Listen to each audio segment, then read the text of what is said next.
Salam. Xoş gəlibsiz bizim veriliş yəni bərnamə. Burası gilenar.azdır. Biz burada çalışırıq Azərbaycan dilində, öz dilimizdə, türk elimiz üçün muhtəva tolid eləyək. Umarım ki, sizi bəyənəsiz, bizi follow eləyəsiz və sizin bəyənməniz, follow eləməniz bahis olar ki, biz yavaş-yavaş işimizi çoxaldaq, daha çox bu işə vaxt qoyaq və fəqət voice olmuyor və gələk video halətində, animation halətində muhtəva tolid eləyək. Bugünkü nağılımız balaca bir nağıldır. Dilənçilik çörəyi yeyən öküz cütə getməz adında bir qıssa nağıldır.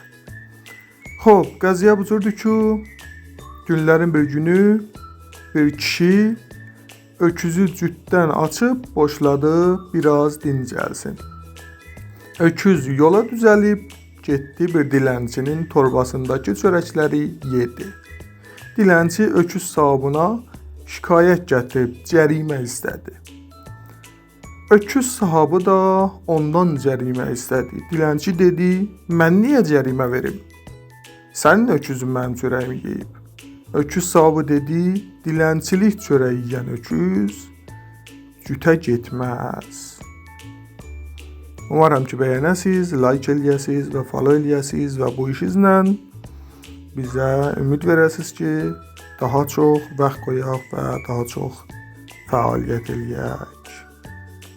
Sağ qalın, əsən qalın.